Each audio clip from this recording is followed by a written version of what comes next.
이 교수님 연설은 실수를 하면 안 되는 연설입니다. 그래서 심사숙고하게 토시 하나 안 틀리게 여러분들에게 직접 설명을 할 텐데, 지금부터 좋으시면 옆에 사람이 옆구리를 쿡 찔러주시기 바랍니다. 이게 파워포인트를 안 되겠습니다. 저 요거는 듣고 저걸 보고 강의하겠습니다.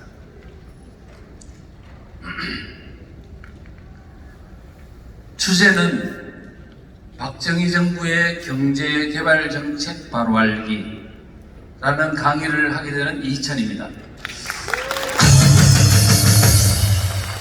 저는 국정원에서 27년간 근무를 했고요. 17년간 산하에 있는 국가정보대학원에서 정신교육 담당을 17년간 교수 생활을 했습니다. 그래서 국가관, 역사관, 사상관 등을 가르치면서 체제 수호가 무엇인지, 오늘날 대한민국의 체제가 어떤 상황인지를 가르쳤습니다. 자, 지금 제가 현장에 나와서 보니까 대한민국이 이게 보통 위기 상황이 아니더라고요. 그래서 제가 항상 강의하면서 지금 대한민국은 있는 그대로 보면 소돔과 고모라보다 더 못한 나라다, 이렇게 혹평을 하곤 했습니다. 자, 오늘 그 내용들을 전반적으로 다 보기는 어렵고요. 일단 구미와 대구는 박정희 대통령에 대한 어떤 통치 철학을 통해서 오늘 우리가 배워야 될 점이 무엇인가를 살펴보도록 하겠습니다. 지금 대한민국은요, 체제의 전쟁 중입니다. 자유민주주의 체제가 이기느냐 아니면 사회주의 체제로 이게 변혁이 일어나느냐의 분기점에 서 있습니다. 김철원 교수라고 장신대 교수에게 제가 지난 대선 직전에 물어봤습니다. 이재명 대통령 후보가 당선되면 대한민국이 어떤 상태로 될 것 같냐 물었더니, 아마 자기가 볼 때는 그 보통 서울대 아주 골수운동권이었거든요. 수업도 하나도 안 하고 그것만 연구한. 그래서 아마 자기가 볼 때는 3년 안에 사회주의 체제로 들어가지 않겠느냐, 5년 안에는 연방제로 통일이 될 것 같다, 이렇게 말하죠. 지금 대한민국이 벼랑 끝에 서 있습니다. 윤석열 대통령이 당선됐다고 해서 결코 이 위기가 종식된 것도 아니고, 점점 이제는 느슨한 형태의 내전에서 이제는 약간 가시적인 형태의 내전으로 진행되고 있는 것은 아닌가, 이런 생각이 듭니다. 그런 측면에서 지금 윤석열 정부와 또 공무원과 그리고 일반 우파 국민들이 현 단계가 어떤 상황인지를 명확히 인식하고 거기에 대비하는 것이 지금 이 상황에서 굉장히 중요하다. 만약에 우리가 지금 자칫 체제 위기 상황의 실체를 모르고 그냥 평소처럼 자유민주주의가 유지되는 것으로 착각을 하고 대비한다면 다시는 돌아올 수 없는 길로 나락으로 떨어질 것이다, 이렇게 생각합니다. 저는 지금까지 살아오면서요, 가장 고통스러운 순간이 언제냐 물으신다면 저는 2012년도 12월 달이라고 말씀드리겠습니다. 왜 그렇게 생각하냐고 물으신다면, 여러분 잘 아시는 이석기 아시죠? 북한에서 가장 좋아하는 사람, 그 사람이 민노당 당권을 장악한 것은 2004년도에서 6년도 사이였는데, 그 다음에 점점점 세력을 넓혀서 2011년도 말에는요, 통진당이란 더 확장된 정당의 당권을 장악하더니 2012년도 4월 달에는 민주당과 야권 연동을 통해서 국회의원 13명을 당선시키더니 12월 달에 있는 대선에서는요, 공동정부를 구성하겠다고 야권 연대로 출범해가지고 나갔습니다. 그때 당시에 총선에서요, 통진당이 몇 석이나 얻었냐면 13석에 국민 지지율 10.3%,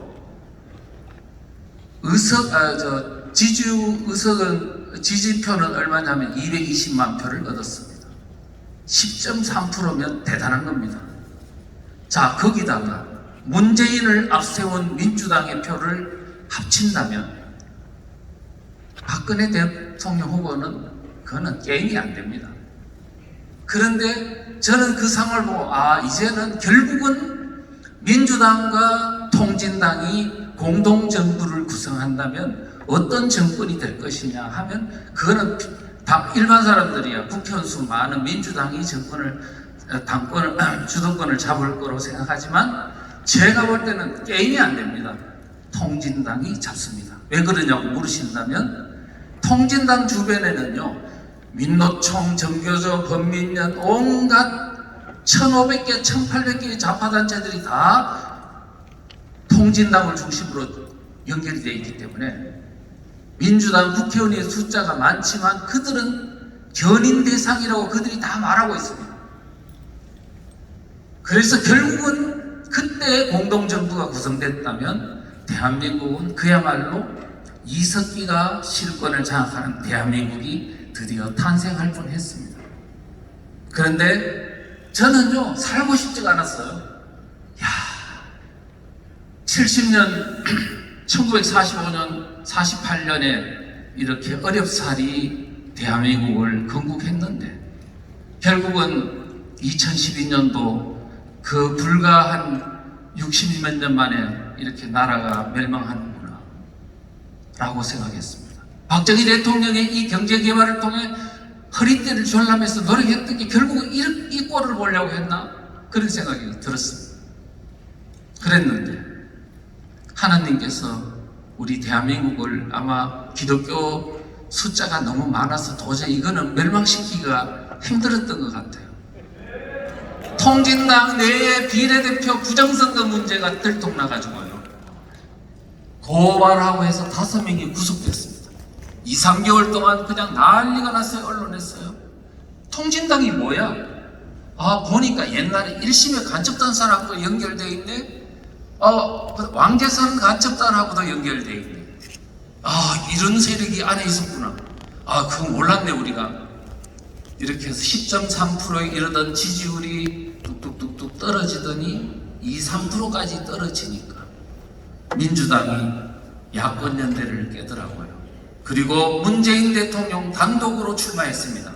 그런데 12월 대선이 어떻게 됐느냐? 오전에는 문재인 후보가 박근혜 후보를 이기고 있었다고 합니다. 그런데 오후에 그것이 그냥 아름아름으로 카톡이 아니고 그때는 메시지로 알려져 가지고 노인네들이 지팡이 짚고 큰일 났다 나란다. 그래가지고 그 투표소에 가서 찍는 바람에 겨우 골든 크로스 일어나서 대한민국이 되살아났습니다. 그런데 그때 당시에 많은 박근혜 후보를 위시해서 많은 우파 국민들은 그 실상을 모르고 그냥 선거의 여왕이니까 우리는 원래 우파 숫자가 많잖아 이렇게 자위하면서 방심하다가 불과 몇 년 임기도 못 채운 채 끌어내리지는 사태가 벌어졌습니다. 지금 만약에 윤석열 대통령이 됐다고 해서 다시 또 그와 같은 안일한 생각을 갖고 계시다면 아마 몇 년 안 있어 불과 2, 3년 안에 다시 눈물 흘리는 사태가 벌어질지도 모릅니다. 그래서 우리는 지금 어떻게 해야 되느냐? 이 대한민국의 위기의 실상, 체제 위기의 실상이 무엇인지 정확하게 알아야 됩니다. 대한민국은 체제 줄다리기 중인데요. 줄은 2개밖에 없습니다. 많은 사람들은 대한민국이 제3의 줄이 있다고 믿고 있어요. 사회주의는 어떠냐는 거야.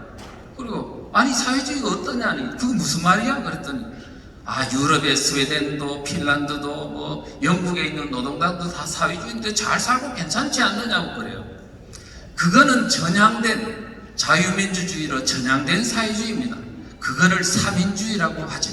우리나라에도 사민주의 있습니다. 그런데 어떠냐? 그 사람들은요 입을 닥치고 있습니다. 만약에 나는 전향했어 라고 말하는 순간에 저 배신자, 저거는 변절자라고 매도당하면서 이제는 그가 직장 내에서 왕따를 당하거나 직장을 잃을 수도 있습니다. 그래서 가만히 입닥치고 있습니다. 그래서 그 숫자가 많다고는 하나 입닥치고 있는 세력은 없는 거나 마찬가지입니다. 그래서 결국 대한민국은 자유민주주의 체제를 지키느냐 사회주의로 가느냐 두 가지 갈래의 줄밖에 없습니다. 사회주의로 가면 주사파가 주도하고 있기 때문에 결국 결말은 결국 종착점은 북한인 것입니다. 그래서 우리가 이런 어떤 위기 실상을 아셔야 됩니다. 자, 그런 차원에서요, 제가 오늘 이야기가 이제 좀 일반론적인 이야기를 해야 될 것 같아 했고요. 박정희 대통령의 문제는 제가 다 설명드릴 수는 없고 제가 몇 가지만 말씀드리겠습니다. 첫째는 뭐냐면요, 예, 박정희 대통령이 가장 장점 업적이 무엇이냐고 물으시면 많은 분들은 이렇게 말합니다. 한강의 기적이라고, 산업화라고, 그 다음에 중화공업을 발전시켜서 우리나라를 이렇게 제10대 경제대국으로 일어서게 한, 우리를 이렇게 부국으로 만든 영웅이라고. 그런데 이와 같은 국민의 생각이, 지금 우리가 이 정부를 이끄는 사람들의 생각이 이와 같으므로 우리는 지금 체제위기를 당하고 있는 겁니다. 왜 그러냐고 물으시면 제가 이렇게 말씀드리겠습니다. 박정희 대통령이 이 대한민국을 이렇게 허리띠를 졸라면서 경제 발전을 한 이유는 그 무엇인지를 정확하게 우리가 알았더라면 오늘 이와 같이 경제를 풍요를 누리기만 할 뿐 이렇게 체제에 대해서 내몰라를 할 수가 없습니다. 박정희 대통령 그렇지 않았어요. 그래서 여러분들이 아시는 5.16 군사혁명공약에 보면 전부 다가요, 반공을 국시의 제1위로 하여 반공을 내세웠고 자유우방과의 유대를 강화하고 그 다음에 공산주의와의 대결에서 승리할 수 있는 실력을 양성한다, 이렇게 돼 있고요. 그 다음에 또 뭐냐 하면 부패와 구악을 일소한다, 절망과 굶주림에서 벗어나게 한다. 그것이요, 결국은 잘 살게 하기 위한 목적이 있는 줄 아십니까? 배경은 잘 살게 함으로써 우리가 공산주의로부터 체제전쟁에서 이기도록 하자는 게 목적이었어요. 그거는요, 여러분들이 1964년도에 박정희 대통령이 서독 갔을 때 에르하르트 대통령하고 면담한 내용이 바로 그렇습니다. 당신 왜 쿠데타 했느냐 그랬더니 저는 권력을 잡기 위한 것도 아니요, 이 굶주림에 사는 우리는 지금 공산주의와 싸우고 있기 때문에 승리하기 위해서 우리는 잘 살아야 한다고 말했습니다. 우리가 이런 걸 생각해보면 아, 박정희 대통령이 생각이 그런 거였구나. 그때 에르하르트 대통령이 우리도 분단의 나라로서 공산주의와 동독과 싸우고 있습니다. 그래서 우리가 공산주의 이기려면 잘 살아야 합니다. 그렇게 말하면서 한국 보니까 산이 너무 많더라고요. 그래가지고는 경제 발전 안 됩니다. 빨리 고속도로 만드세요. 고속도로가 있으면 자동차도 있어야 되겠죠. 제철소를 만드십시오. 정유소를 만드십시오. 이렇게 하면서 경제 발전을 강조했고 박정희 대통령이 큰 감동을 받고 우리 와서 본인이 생각하는 방식으로 이제 경제 발전을 시켰던 거예요. 그럼 경제 발전의 핵심은 배경은 뭐냐 하면 결국은 대한민국이 잘 살아서 공산주의를 이기려는데 목적이 있었던 건데, 우리는 지금 뭐냐면 잘 사는 거에 혜택만 누릴 뿐 박정희 대통령이 생각했던 공산주의를 이기려는 그 본질을 망각했다는 것입니다. 예. 자, 그래 하고요, 결국은 박정희 대통령의 경제 발전의 그 궁극적 목적이 뭐냐?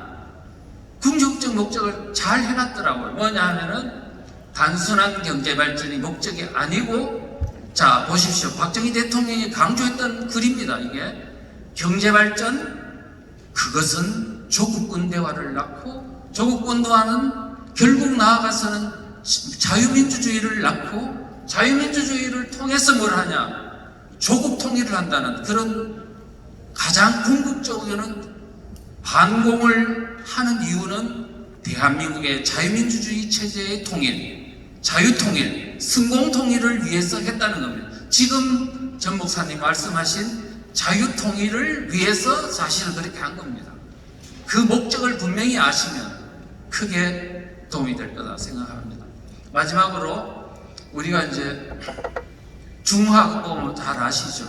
중화공업도 사실을 알고 보면 박정희 대통령에 대해서 많은 사람 박정희 대통령이 중화공업 한 거는 잘했는데 반공한 거는 잘못됐다라고 말하는 사람이 있습니다만 사실은요 중화공업이 반공정책을 추진하는 가운데서 나왔다는 겁니다. 왜 그러냐고 하면 여러분 잘 아시죠? 60년대 67년도 이즈음은요 베트남 전쟁이 한참 치열하게 싸우고 있었을 때입니다. 그럴 때 베트남 전에 있던 KGB라든가 소련의 KGB라든가 이런 데서 미국이나 서유럽 쪽에 많은 젊은이 대학생들에게 베트남 반미 반전 운동을 부추기는 선전선동을 했던 거거든요. 그래서 68혁명이라고 온 지역에 미국과 유럽에서 반전 반미 운동이 일어났고요. 그 가운데 대선이 있었습니다. 미국에서. 그래서 닉슨이 겨우 당선됐는데요. 공화당이면서도 뭐냐면 그때 공약을 베트남 철수하겠다고. 이제 아시아의 국가의 내전이라든가 그 다음에 외부의 침략은 스스로 지켜라고 말하고는 이제 철수하기로 했습니다. 근데 베트남만 철수하니까 한국에도 철수를 하려고 그랬던 거예요. 그래서 결국은 우리는 소총 하나 못 만드는 상황이었는데 미군이 철수하면 어떡하냐 그렇게 했어요. 결국은 이제 우리가 자주국방을 해야 되겠다.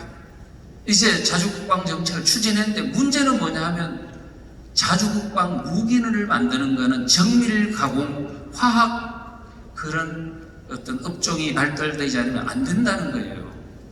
그러다가 자주국방을 하려니까 비싼 무기를 외국에서 사와야 되잖아요. 돈이 없으면 안 되겠더라고요.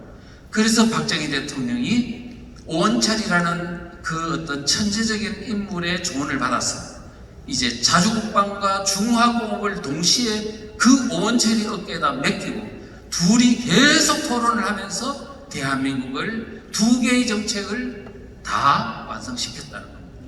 여러분 1979년도에요. 닉슨이 미군 철수 5년 내에 한다고 그랬고 또 카터도 미군 철수한다고 그랬는데 이게 왜 중단이 됐느냐 하니까요. 79년도에 미 하원 국방위원들이 창원공단을 이렇게 시찰해보니까 아니 이렇게 무기 산업이 발달된 나라가 공산 세력에 점령당하면 안 된다 해가지고 미군 철수를 포기한 겁니다. 박정희 대통령이 결국 무한미군 철수를 막은 것입니다. 자, 이제 마무리하겠습니다. 우리 지금 대한민국은 절체절명의 위기고요. 국가 권력만 이제는 곳곳에 그들의 세력이 장악한 게 아닙니다.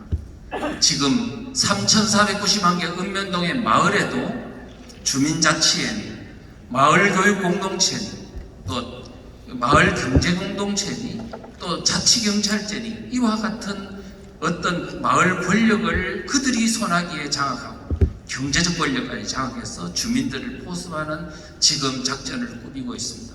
여러분들이 작은 돈에 현혹되지 마시고 우리 앞으로 후손들이 살아가야 될 이 대한민국이 그들의 손아귀 마수에서 장악당하는 일이 없도록 우리가 박정희 대통령의 반공정신이 바로 우리 속에 안착할 수 있도록 우리가 최선의 노력을 다하고 교육하고 그 다음에 자녀들을 가르치는 그리고 이웃에게 전파하는 주민 깨우기, 국민 깨우기 운동을 다 같이 전개해야 될 거라고 생각합니다.